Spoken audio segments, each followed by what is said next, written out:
지난 우리 언약가족 예배에서 아브라함이라고 하는 한 사람을 창세기 12장 1절에서 3절에서 부르시고 그 부르심에 합당한 자격을 갖추는 그 아브라함의 믿음의 분투, 특별히 약속의 땅이었던 그 가나안 땅에서 그가 어떻게 그 믿음의 사람으로 자격을 갖게 되었는지를 한번 살펴보았어요.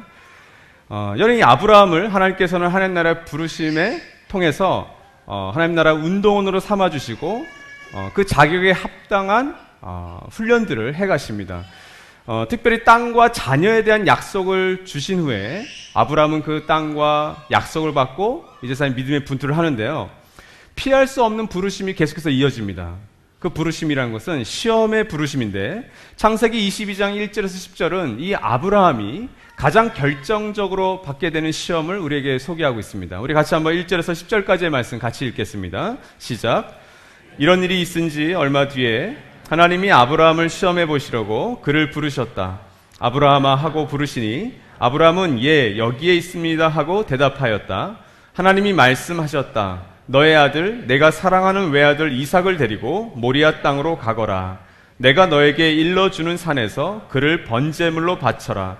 아브라함이 다음 날 아침에 일찍이 일어나서 나귀의 등에 안장을 얹었다.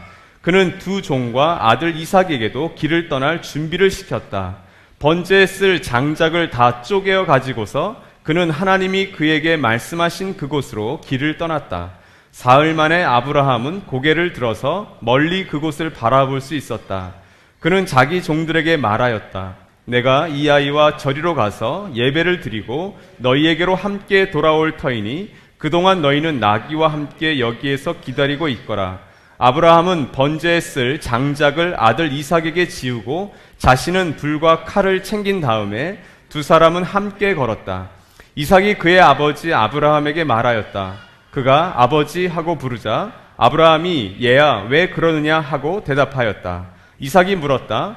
불과 장작은 여기에 있습니다마는 번제로 바칠 어린 양은 어디에 있습니까? 아브라함이 대답하였다. 얘야 번제로 바칠 어린 양은 하나님이 손수 마련하여 주실 것이다. 두 사람이 함께 걸었다. 그들이 하나님이 말씀하신 그곳에 이르러서 아브라함은 거기에 제단을 쌓고 제단 위에 장작을 벌려 놓았다. 그런 다음에 제 자식 이삭을 묶어서 제단 장작 위에 올려 놓았다. 그는 손에 칼을 들고서 아들을 잡으려고 하였다. 여러분, 시험을 아브라함과 이삭 모두 만나게 되는데요. 그 시험의 시작과 성격은 1절과 7절에 잘 나와 있는 것 같습니다. 특별히 1절에서 하나님께서는 아브라함이라고 하는 호칭을 부르면서 그를 부르십니다. 그리고 아브라함은 예, 여기에 있습니다라고 대답하죠. 이삭도 7절에서 마찬가지의 질문과 대답이 나오는데 여기서는 이삭이 묻습니다. 아버지, 그리고 아버지는 아브라함이 얘야, 왜 그러느냐? 이 질문과 이 대답은 구약의 창세기로부터 말라기 이르기까지 항상 하나님께서 믿음의 사람들을 부르실 때 그 믿음의 사람들이 대답하는 장면이기도 하고요. 소명의 장면에 많이 등장합니다. 내가 누구를 보낼까? 주님 내가 여기 있사오니 나를 보내소서. 유명한 이사야 선지자의 소명장이기도 하죠. 여러분, 시험의 주체에 따라서 그 시험의 성격이 좀 달라집니다. 시험의 주체가 하나님일 때 우리는 그 시험을 연단 혹은 훈련, 영어로는 트레이닝 혹은 디서플린이라는 말을 쓰죠. 근데 그 시험의 주체가 사단이 될 때 우리는 잘 알죠. 템테이션이라고 하는 유혹으로 설명을 합니다. 연단과 훈련의 시험이 있고요. 또 사단이 유혹하는 유혹으로서의 또 시험이 있습니다. 창세기 3장 9절에서 10절 말씀은 시험이 있는 줄 몰랐던 한 사람 아담이 그 유혹으로 말미암아 실패했던 일을 다루고 있는데 한번 그 말씀을 같이 한번 읽어볼까요? 시작. 주 하나님이 그 남자를 부르시며 물으셨다. 내가 어디에 있느냐? 그가 대답하였다. 하나님께서 동산을 거니시는 소리를 제가 들었습니다. 저는 벗은 몸인 것이 두려워서 숨었습니다. 여러분, 하나님께서도 아담을 시험하십니다. 저 동상 중앙에 있는 실과를 먹지 말아라. 하나님의 시험이죠. 하나님과 네가 다르다라는 거예요. 근데 이런 것에 대해서 아담은 하와와 함께 그것을 따먹습니다. 그러고 나서 3장 9절 10절에서 하나님이 아담을 찾으시는 장면이에요. 근데 여러분, 아담이 어떻게 하죠? 예, 여기 있습니다. 아브라함처럼 대답하지 않죠. 하나님의 낯이 두려워서 숨습니다. 그리고 하나님을 두려워합니다. 여러분, 이것이 시험에서 실패한 사람들의 특징입니다. 여러분, 아담은 유혹에 무너졌습니다.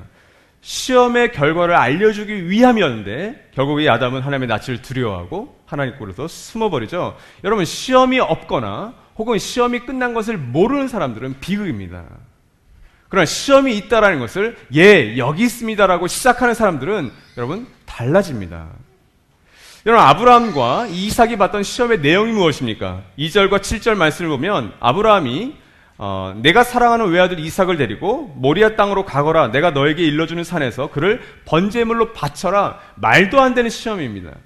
고대 근동에서 인신제사는 빈번했습니다. 아이들 좀 많이 낳았을 때 그 아이를 많이 낳고 나를 번성하게 해준 그 우상들에게 그 아이 하나를 바치는 것, 그것은 고대 근동에서는 비일비재하게 일어났던 하나의 예식이었어요.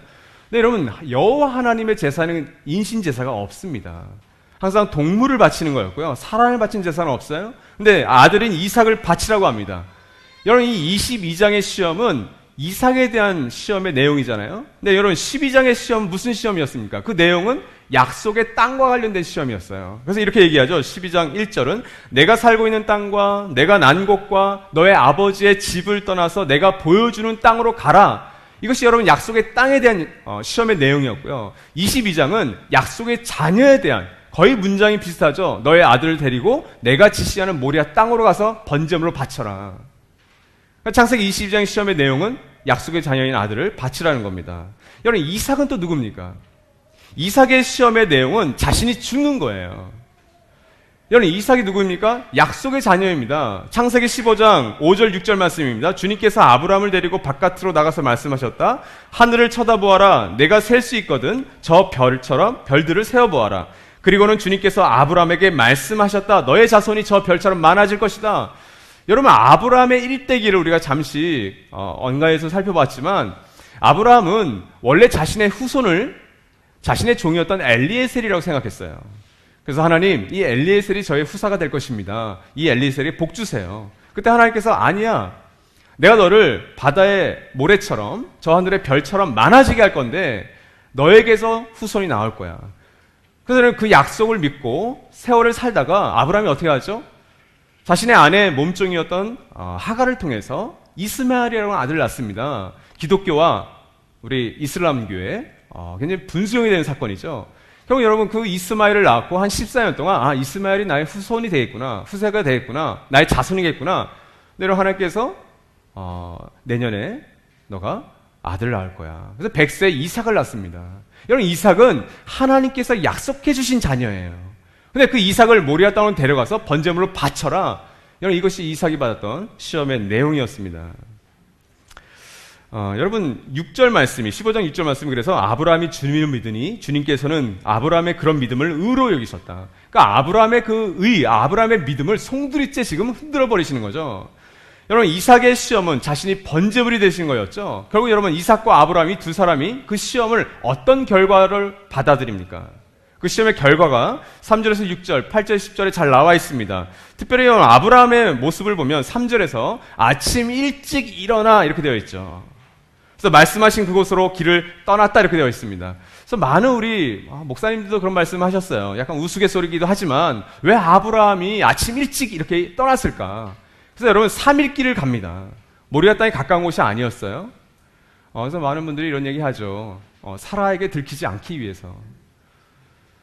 사라에게 아들 이삭을 바친다고 얘기했으면 아브라함이 먼저 죽었을 겁니다. 자기가 낳은 것도 아니잖아요. 사라가 낳은 아들이에요. 근데 하나님 말씀 듣고 이 아들을 번제물로 드리겠다. 그래서 사라 잘 때 몰래 나간 겁니다. 라고 얘기하시는 분도 계시더라고요. 저도 굉장히 공감이 많이 됩니다. 여러분, 4절에서 6절 말씀을 보면 3일 만에 고개를 들어서 저 멀리 그곳을 바라보았다라는 말씀이 나오는데요. 여러분, 왜 하나님께서는 굳이 3일 동안 떨어진 모리아까지 가서 이삭을 바치라고 했을까요? 그냥 장막 밖에 공터에서 야, 아들 이삭 좀 바쳐봐. 그래서 이 사람의 믿음이 있는지 없는지를 한번 시험하면 되잖아요. 3일이라고 하는 시간을 꼽아 가서야 이 아들을 바쳐야 됐어요. 여러분, 그 말씀은 이 3일 동안은 이 아브라함에게 있어서는 여러분 고통의 시간이었을 겁니다. 작심 3일이란 말이 있죠. 그것을 뛰어넘은 거예요, 아브라함은. 가면서 고개를 아마 들지 않았을 것 같아요. 계속해서 아마 고민했을 겁니다. 갈등했을 겁니다. 이게 무슨 의미지? 하나님 정말 살아계신 분 맞나? 하나님 약속의 자녀를 준 거 맞아? 하나님 정말 이 약속이 변함없는 건가? 수많은 고민을 했을 거예요. 근데 이러면 3일 동안 드디어 고개를 들어서 그 모리아산을 보는 겁니다. 그래는 순종했죠. 계속 그 길을 걸었다라고 6절 말씀이 되어 있죠. 그리고 9절에서 10절 말씀을 보면 진짜 죽이려 해요. 나중에 히브리서 11장 말씀을 보면 아브라함이 이삭을 진짜 죽이려고 했던 이유는 하나님께서 이삭을 없는 데서 있는 것처럼, 그러니까 이삭이 부활할 거라고 하는 믿음을 가졌어요. 이것이 아브라함의 순종이었습니다. 이삭은 여러분 어떤 순종을 보여주나요? 6절 말씀을 보면 번제에 쓸 장작을 아들 이삭에게 지웠다. 이상한 장면입니다. 여러분 원래 이 번제에 쓸 장작을 들고 올라갈 사람들은 함께 출발했던 두 명의 종들이에요. 근데 두 명의 종들을 그 산 아래에다 그냥 두어버립니다. 그리고 그것을 자기의 독자였던 이삭에게 장작을 지어줘요. 장작이 무거웠겠죠. 근데 이런 이삭이 그것을 받아들이지 않을 수도 있잖아요. 근데 그것을 받아들여요. 순종해요. 근데 더 큰 순종도 있죠. 9절 말씀을 보면 제 자식 이삭을 묶어서, 여러분 원래 이삭을 번제물로 바치려고 하면 두 종과 함께 가는 게 더 편합니다. 두 종이 이삭을 붙잡아서 번제물로 바치는 게 훨씬 편해요. 왜 그러냐면 이삭이 이때 당시가 나이가 청소년 이상 혹은 청년 이상이에요. 얼마든지 그 노인이었던 아브라함의 손길을 뿌리치고 아버지 왜 미쳤어요? 하면서 내려갈 수 있는 사람이에요. 그래서 엄마한테 일러버리겠죠. 근데 여러분 이삭은 스스로 묶입니다. 그리고 번제단 위에 자기가 눕는 거예요. 여러분 이삭도 이 아브라함에게 순종하는 모습을 보여주고 있습니다. 그리고 6절과 8절을 보면 이런 말씀이 있어요. 두 사람이 함께 걸었다. 그러니까 3일 동안 모리아까지도 걸었고 그 모리아산 아래에서 정상까지도 역시 함께 걷고 있는 거예요. 시험을 받는 아브라함과 이삭이 그 시험의 길, 그 순종의 길을 함께 걷고 있는 겁니다. 여러분 이 함께 길을 걸었던 두 사람에게 사실 이 창세기 말씀을 읽으면 무슨 일이 일어나겠다, 어떤 일이 일어날까, 마치 이제 아브라함이 죽이려고 하는데 여러분 그때 사실은 이 아브라함과 이삭은 새로운 하나님을 만나게 돼요. 3일 전에 하나님과는 전혀 다른 하나님을 깨닫게 됩니다. 그것이 창세기 22장 11절 14절에 잘 나와 있습니다. 우리 함께 읽죠. 시작. 그때 주님의 천사가 하늘에서 아브라함아 아브라함아 하고 그를 불렀다. 아브라함이 대답하였다. 예, 여기 있습니다. 천사가 말하였다. 그 아이에게 손을 대지 말아라. 그 아이에게 아무 일도 하지 말아라. 내가 너의 아들 너의 외아들까지도 나에게 아끼지 아니하니 내가 하나님 두려워하는 줄을 내가 이제 알았다. 아브라함이 고개를 들고 살펴보니 숲풀 속에 순양 한 마리가 있는데 그 뿔이 숲풀에 걸려 있었다. 가서 그 순양을 잡아다가 아들 대신에 그것으로 번제를 드렸다. 이런 일이 있었으므로 아브라함이 그곳 이름을 여호와 이레라고 하였다. 오늘날까지도 사람들은 주님의 산에서 준비될 것이다는 말을 한다. 여러분 아브라함과 이삭이 시험을 통해서 만난 첫 번째 그 하나님은 함께 하시는 하나님을 알게 돼요. 11절 말씀에 잘 나와 있죠. 아브라함아 아브라함아라. 천사에게 대답하는 아브라함입니다. 예, 여기 있습니다. 여러분 두 번의 아브라함을 부른 장면인데 이건 급박했기 때문에 천사를 통해서 부르시는 거예요. 여러분 이 아브라함이라고 하는 두 번 불렀던 이 목소리를 아브라함은 3일 동안 간절히 듣기를 원했어요. 근데 여러분 그 3일 동안 들리지 않았던 음성이었습니다. 목소리였습니다. 여러분 그 산을 이삭과 함께 오를 때 아브라함과 이삭이 가장 듣고 싶었던 목소리는 바로 이 목소리였을 거예요. 여러분 여기에 있습니다라고 하는 이 말은 이렇게 바꿀 수 있습니다. 하나님께서 지금 나와 함께 여기에 계신다. 바꿀 수 있는 거예요. 여러분 왜 그러냐면 1절에 여기 있습니다. 그리고 11절에 여기 있습니다는 똑같은 단어이지만 질적으로 다릅니다. 시험을 시작할 때 하나님께서 부르시죠. 아브라함아, 예, 여기 있습니다. 근데 이런 11절에서 아브라함을 부르셨을 때 아브라함이 예, 여기 있습니다라는 것은 이 3일이라는 시간에 공백이 있는 거예요. 하나님 안 계신 것 같은데, 하나님 말이 안 되는데 이삭을 번제물로 드리라고? 여러분 말이 안 되는 거잖아요. 상식적으로도 합리적으로도 전혀 이게 내가 믿는 하나님의 종교인가? 근데 이런 11절 가운데 하나님께서 아브라함아 아브라함아, 아브라함을 말리고 있는 거예요. 아, 하나님 여기 계셨구나. 여러분 저와 여러분도 마찬가지입니다. 우리가 아브라함과 비슷한 종류의 시험을, 온갖 종류의 시험을 모든 영의 소리는 당해요. 그때 하나님 안 계신 것 같아요. 하나님의 정말 장기는 침묵이에요. 안 보이세요. 숨어 계신 것 같아요. 근데 여러분, 그 순간에도 예, 여기 있습니다라고 내가 대답할 수 있는 건 하나님이 나와 함께 하신다라는 걸 반증하는 거예요. 이것이 아브라함의 대답 가운데 나와 있는 겁니다. 여러분, 우리의 고민과 우리의 갈등은 아무도 모릅니다. 근데 이런 그 고민과 갈등 가운데 하나님께서 함께 계신다는 거예요. 그 절박한 상황에서 하나님께서 내가 너와 함께 있어. 그것이 나의 이름들을 불러주신다는 거예요. 여러분의 이름을 불러주시면서 내가 너와 함께 있다라는 것을 아브라함과 이삭이 깨달았던 것처럼 우리에게도 깨닫기를 원하시는 거죠. 그 시험을 통해서 알기를 원하시는 겁니다. 두 번째로 여러분, 변함없으신 하나님을 깨닫게 됩니다. 이 12절 말씀이죠. 아이에게 손대지 마. 그 아이를 건드리지 마. 여러분, 약속의 땅과 약속의 자녀를 받았었잖아요. 근데 여러분, 약속의 땅을 버렸던 적이 있었습니다. 아브라함은. 우리 롯과의 갈등과 다툼을 살펴봤잖아요. 여러분, 아브라함에게 가나안 땅은 약속의 땅이었습니다. 그 주도권이 자기에게 있어요. 근데 롯과의 다툼이 일어났을 때 그 롯에게 너가 동쪽 가면 내가 서쪽 갈게 양보했어요. 그러니까 여러분, 약속의 땅을 포기한 겁니다. 근데 이런 약속의 땅을 포기했을 때 어떤 복을 주셨죠? 롯과 소돔의 멸망을 통해서 정말 잘 산다는 건 무엇인지, 풍성한 삶이 무엇인지, 하나님께서 계획하신 것이 무엇인지를 그 약속의 땅을 버렸을 때 깨달았어요. 이번 약속의 자녀예요. 약속의 자녀를 버렸을 때 여러분, 이 아브라함의 마음이 어땠을까요? 근데 지금 이 12절에서 아브라함을 멈추시면서 그 아이에게 손대지 말라는 게 무슨 의미일까요? 하나님은 그 약속을 주신 것처럼 여전하시구나. 이 이삭을 사랑하시는구나. 이삭을 죽이려고 한 건가라고 하는 자신의 그 생각, 자신의 그 어떤 마음을 고쳐주고 계시는 거죠. 다시 한번 이 약속의 자녀를 하나님께서 사랑하신다는 것을 보여주는 겁니다. 결국 하나님도 변하지 않으셨고 하나님께서 하신 약속도 변하지 않았다는 것을 이 장면을 통해서 우리에게 보여주고 있는 거죠. 여러분, 하나님 이삭의 죽음을 원하지 않으세요. 정말 그 죽음을 원하셨다면 바로 데려가시죠. 그래서 이삭의 믿음이 어떤지를 저울질하셨겠죠. 네, 여러분, 이삭을 모리아산에 바치라고 하면서 그 3일의 시간, 그리고 모리아산 정상에서 번제단을 차리기까지, 그리고 아브라함이 정말 칼을 들어서 죽이려고 하는 그 순간까지 하나님 바라보고 계시는 거예요. 네, 하나님께서 그 이삭을 건드리지 말라는 말씀을 통해서 하나님께서는 여전히 변함없으시는구나. 나를 사랑할 뿐만이 아니라 이 약속의 자인 이삭을 통해서 무언가를 하시겠구나라는 거, 기대와 어떤 소망을 여전히 갖게 되는 모습을 보게 되는 거죠. 13절 14절 말씀을 통해서는 하나님께서는 준비하시는 하나님, 여호와 일의 하나님을 알게 되고 깨닫게 됩니다.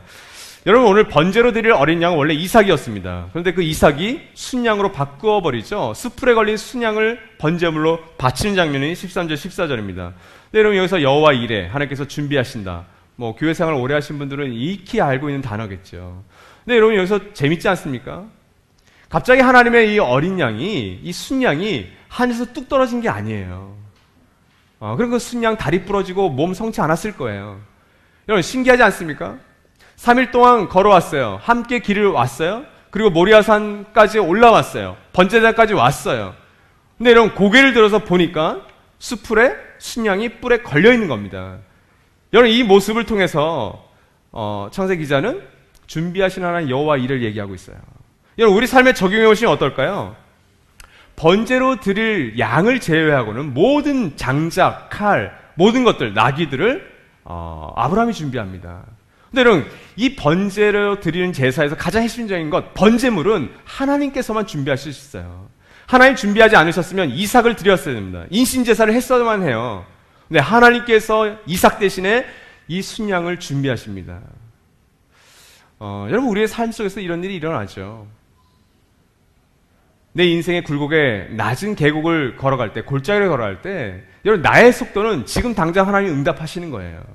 우리의 기도의 수많은 제목은 바로 그거예요. 하나님, 당장 이루어 주십시오. 속히 이루어 주십시오. 근데 여러분, 아브라함의 경우를 보면, 이삭이 보면 어떻죠? 아브라함도 빨리 하나님의 목소리를 듣고 싶어요. 하나님께서 이삭을 바치는 게 아니라는 말을 듣고 싶어요. 근데 여러분, 그 이삭이, 그리고 아브라함이 갈등하고 고민하는 중에도 하나님께서는 뭘 하고 계셨다고요? 그 뿔 때문에 수풀에 걸린 순양을 한 걸음 한 걸음 움직이고 계셨다고요. 그래서 가장 결정적인 순간에 그 순양을 잡을 수 있도록 하나님께서 준비하시는 거죠. 그게 하나님의 준비하심입니다. 하나님, 여러분의 속도 그렇게 중요하게 생각하지 않으십니다. 하나님은 여러분과 제가 하나님의 속도에 맞추기를 원하세요. 그게 하나님의 준비하심입니다.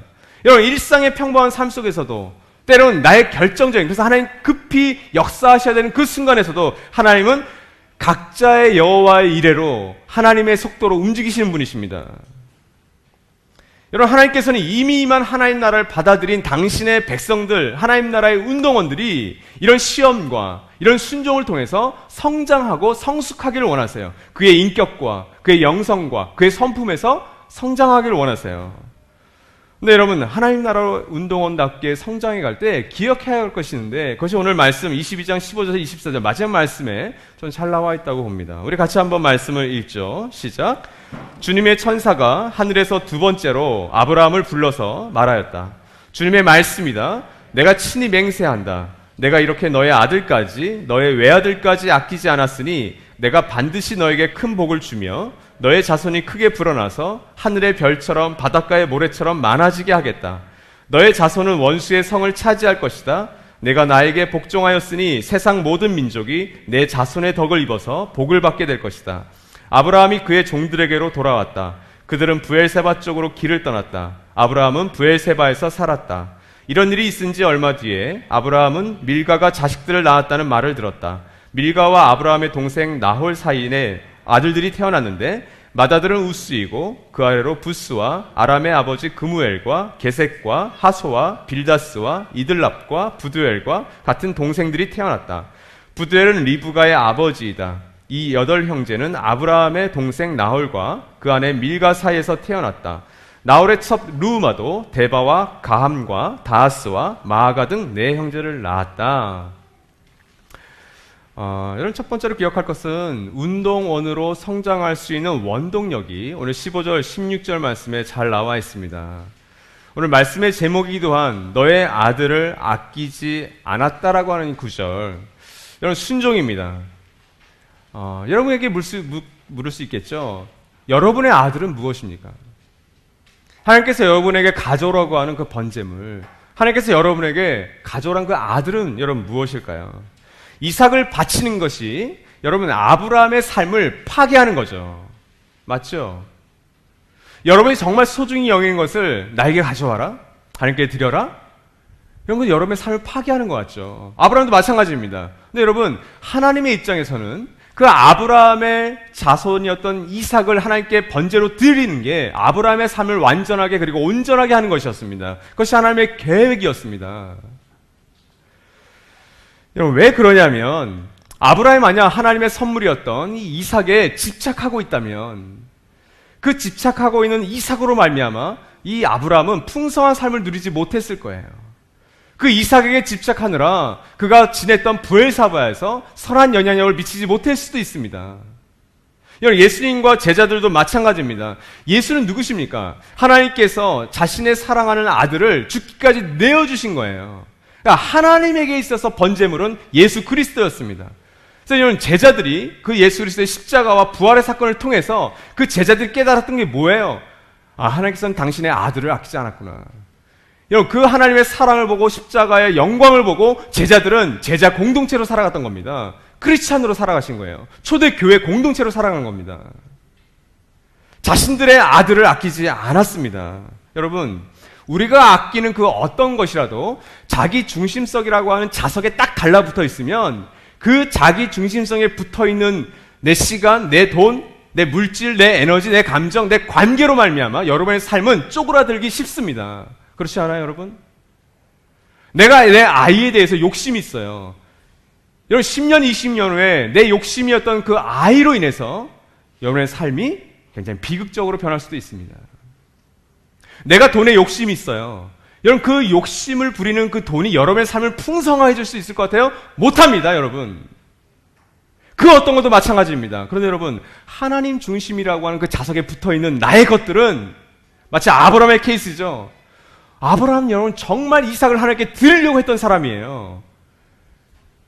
그럴 때 여러분, 하나님께서는 이 아브라함의 순종을 통해서 여러분 아브라함을 상상할 수도 없는 사람으로, 존재로 성장시켜 버리십니다. 그것이 3일 전의 아브라함과 3일 후의 아브라함의 모습이었습니다. 여러분, 시험은 자기 중심성에서 하나님 중심성으로 돌아오게 하는 좋은 계기가 됩니다. 근데 여러분 기억하십시오. 많은 경우의 시험은 그것이 크리스찬이든 크리스찬이 아니든 하나님 중심성에 더 딱 달라붙게 하기보다는 많은 경우에는 더 자기 중심성으로 똘똘 뭉치게도 만듭니다. 모든 시험과 연단이 여러분을 하나님 중심적으로 만들지 않아요.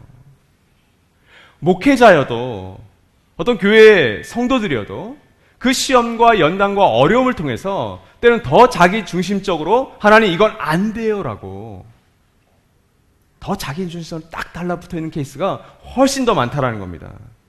예수를 만나서 성장했던 복음서에 등장했던 사도행전과 서신서에 등장했던 교회와 사람들의 특징이 뭔지 아십니까? 그들은 하나님 중심했던 사람들이었고요. 예수 때문에 자기가 가진 모든 것들을 버릴 수 있었던 사람이었습니다. 자신의 번제물을 하나님께 아낌없이 아브라함처럼 드릴 수 있었던 사람이 그들이었어요. 하나님 나라의 운동으로 성장할 수 있는 원동력이 뭔지 아십니까? 아브라함처럼 나의 모든 것을 아끼지 않는 태도입니다. 여러분, 왜 그렇게 나의 자식까지도 나의 소중한 것도 아끼지 않는 그 하나님 나라의 운동원으로서 성장했을 때 하나님께서 왜 그렇게 의도하실까요? 그것이 성장의 이유이기 때문에 그래요. 17절에서 19절 말씀에 복의 정체에 대해서 나옵니다. 블레싱 오브 블레싱이에요. 복의 근원으로 만들어주겠다. 큰 복을 주겠다. 무슨 의미입니까? 너의 자손이 하늘의 별처럼 바닷가의 모래처럼 많아지는 것, 양적으로 많아지는 것, 숫자로 많아지는 걸 의미하는 게 아니에요. 이 말씀을 보면 원수의 성을 결국 차지하게 될 것이다 표현이 되어 있어요. 원수가 뭡니까 여러분?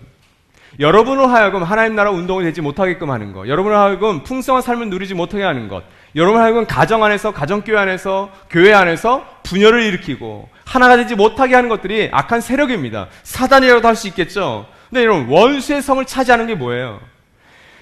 사단의 질서에 사로잡혀가지 않고 세상의 풍조와 세상의 유혹에 따라서 살지 않고 하나님 안에서, 그리스도 안에서 하나님 나라의 백성답게 그 질서와 다스림을 드러내며 사는 사람들, 그리고 그런 드러내는 사람들의 공동체를 세워가는 것, 그것이 원수의 성을 차지하는 거예요. 그럼 원수의 성을 차지해서 뭐 한다라는 거예요? 그 성을 하나님 나라의 통치로 다스리는 걸 의미합니다. 그래서 여러분 19절에 브엘세바로 출발해서 브엘세바로 다시 도착한 장면이 나타나죠. 4명의 사람들이 등장합니다. 근데 여러분, 아브라함과 이삭은 그 3일 동안 그리고 결정적인 모리아 산에서의 번제물 사건을 통해서 이런 신앙의 영적인 비약을 경험합니다. 그리고 브엘세바로 돌아옵니다. 이 브엘세바라는 곳은 가나안 땅이지만 가나안 땅의 왼쪽 지중해와 이렇게 붙어있는 블레셋 지역이에요. 근데 여러분 나중에 창세기 말씀 여러분 좀 읽으시면 알겠지만 이 블레셋의 왕들과 장군들 가운데 일부가 이 아브라함과 언약을 맺습니다. 내가 너를 보니 하나님께서 너와 정말 함께 하시는구나. 우리가 계약하자. 서로 침범하지 말자. 서로 좋은 것들을 좀 나누자. 여러분 이게 복의 근원이에요. 브엘세바를 하나님의 나라의 다스림으로 그가 다스리게 하는 거. 아브라함의 가정 318명의 군인들을 포함해서 그 대식구들을 다스리는 그 장면을 통해서 브엘세바 사람들은 하나님을 만난 겁니다. 그게 여러분 하나님 나라 운동원들의 영향력이에요. 여러분 우리가 오늘 하늘가족 디딤돌 마지막 4주차를 하면서 하늘가족 서약을 합니다. 마침 잘 됐어요. 오늘 말씀이 이거여서. 여러분 하늘가족의 서약은 여러분 절대 가벼운 것이 아닙니다. 1년마다 우리가 한 번씩 갱신하죠. 근데 여러분 한국에서는 제가 한국을 비하하는 거 아닙니다. 문화가 그래요. 저희는 도장이 중요하고 인감이 중요하지 이 시그너처라고 하는 사인이 중요하지는 않아요. 그러니까 여러분 다 사인 함부로 하세요. 제가 주중에도 교회 일로 은행에 가서 제가 사인을 한 10몇 개를 했어요. 여러분 은행원들이 다 친절하게 언더라인 쳐줘요. 목사님 이렇게 여기 사인하세요. 제가 거기 있는 규약들 읽었을까요? 아니요 여러분 10초 만에 저 사인했어요. 그게 어떤 올무가 될지 모르고. 근데 이런 유럽이나 서구 여러 미국 같은 경우에는 이런 사인 함부로 하면 안 됩니다. 꼼꼼하게 따져야 됩니다. 그리고 그 사인이 법적인 효력을 다 갖습니다. 우리나라도 가져요. 근데 별로 심각하게 생각하지 않아요. 여러분 하나님 나라 운동으로 성장한다는 것은 그 서약으로부터 시작하는 거예요. 사실은 내 기분이 나빠요. 내 감정 상태가 지금 안 좋아요. 내 몸도 좀 안 좋아요. 그러니 쉬어야죠. 가정교회 안 가는 게 맞죠. 험담하고 싶어요. 그럼 그 사람 험담하는 게 맞죠. 내 감정이 힘들어요. 그 감정을 쏟아부는 게 맞죠. 근데 여러분 하늘가족 사역하셨잖아요. 잘 안 읽어보셨죠? 은행처럼 생각하셨죠? 오늘 2기 하늘가족, 예비 하늘가족들께서는 꼼꼼히 체크하시고 시그널 쓰십시오. 여러분 이번 정가족 여름 수련회 우리 정경목장님 잘 설명해 주셨어요. 여러분 정가족 여름 수련회 불편할 겁니다. 한두 가교씩 이렇게 묶어서 남녀로 나눌 수밖에 없어요. 그냥 스튜디오처럼 공간이 되었기 때문에 우리 청소년들이 머물렀던 공간이기 때문에 그 환경 너무 좋은데 숙소의 시설은 그렇게 좋진 않을 겁니다. 근데 여러분 불편해요? 근데 왜 여러분 정가족 여름 수련회입니까? 제가 볼 때는 이 3일은 모리아 산으로 가는 게 3일이에요. 영적인 도약과 비약을 경험할 수도 있는 정가족 여름 수련회입니다. 우리가 하늘 가져서 서약했기 때문에 그래도 함께 참여하려고 하는 거예요. 이거 정말 오셔도 너무 좋습니다. 환영합니다. 여러분 제 2기 언약가족 드림돌이 우리 8월 말에서 10월 초까지 있을 겁니다. 언약가족 드림돌 우리가 왜 하는 것 같아요? 우리 목자님들만 가정교회를 섬기고 수고하는 것이 아니라 이 목자님과 더불어서 함께 영적인 청년들로서 이 가정교회를 잘 세워갈 수 있는 사람이 있었으면 좋겠다. 그게 나들목 교회 고민이었습니다. 그래서 6주차까지 하나님 나라의 복음을 그리고 신학을 전하는 거예요. 저는 여러분 모두가 언약가족이 되셨으면 좋겠어요. 그게 진심이에요. 하나님 나라의 복음을 선명히 듣고 내가 하나님 나라 운동원답게 살아갈 것이냐의 선택을 여러분이 하시면 되죠. 전할 자들은 전하면 돼요. 최대한 잘 선명하게. 그래서 여러분이 선택하시는 거예요. 그 언약가족 드림돌을 통해서 하나님 나라 운동원을 우리가 성장시키는 겁니다. 언약가족 리트릿도 할 겁니다. 1박 2일 동안 우리 목자님들이 약간 내려놓으셨어요. 목자 리트릿 10월 첫째 주 항상 했던 거예요. 이번에는 언약가족들이 리트릿 했으면 좋겠다. 역시 그 언약가족들의 영적인 성품의 성숙을 위해서 내어드리는 겁니다.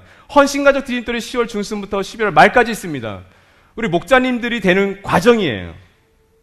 이거 왜 합니까? 이제는 하늘가족으로서 언약가족으로서 공동체를 섬기고 잘 봉사했다가 이제는 한 공동체를 내가 죽기까지 한번 섬겨보자. 섬기려고 하는 사람들이 헌신가족이에요, 여러분. 엄청난 겁니다, 여러분. 헌신가족 드림돌은 준비되어 계세요, 지금. 저는 그분들과의 시간을 기다리고 있어요, 여러분. 소망하고 있어요. 무서워하지 마세요. 헌신가족의 영광됨을 보여드리고 싶어요. 여러분, 목자와 언약가족, 우리 하늘가족들 계시죠? 여러분, 명심하십시오. 여러분이 성장하지 않는 한 가정교회는 성장하지 않습니다. 우리 김영호 목사님께서 딱 한 가지의 이유로 나는 나들목 교회를 나가고 싶다라고 하셨어요. 그 한 가지 이유가 뭔지 아십니까? 내가 더 이상 하나님 나라 복음으로 하나님 나라 신학으로 성장하지 않는다면 나는 나들목 교회를 그만두겠다. 여러분 저도 동일한 마음이에요. 왜 그런지 아세요, 여러분? 목사가 위고 성도가 아래서가 아니라 이런 교회의 영적인 흐름은 위에서 아래로 흐릅니다. 그 교회 사역자들이, 리더들이 헌신하고 섬기고 성장하지 않는데 그 하늘 가족들과 손님들과 자녀들이 성장한다? 그런 일은 없습니다. 가정교회도 마찬가지입니다. 목자가 성장하지 않는데 가정교회 성도들이 성장한다? 그런 일 없어요, 여러분. 벼랑 끝에 있는 겁니다, 목자들은. 저희 순회가정교회 식구들이 성장하는 건 저와 제 아내가 어느까지 성장하느냐예요. 그리고 어디까지 헌신하느냐예요. 근데 이런 목자 성장하지 않는다고요? 그럴 리 없어요, 여러분. 언약가정은 어떻습니까, 여러분? 목자 혼자, 목자 두 사람이 가정교회를 섬길 수 없어요. 그래서 여러분, 목양 가이드에도 언약가족들은 하늘가족들을 섬기는 자들이에요. 여러분, 그럼 가정교회 언약가족 계셔야죠. 왜 풍상기를 언약가족들에게만 시킵니까? 우리 하나복 풍상기 누구나 할 수 있는 거 아니에요, 여러분? 이런 가정교회 언약가족들 이상만 하시는 거예요. 다 이유가 있는 겁니다, 여러분. 하늘가족들은요? 가만히 있으면 되나요? 여러분 서약하셨잖아요. 그 서약을 이미 다 잊으셨죠? 여러분 그 서약으로부터 여러분이 성장할 때 나들목 꿈꾸는 교회가 성장하고요, 나들목 가정교회가 성장하는 겁니다.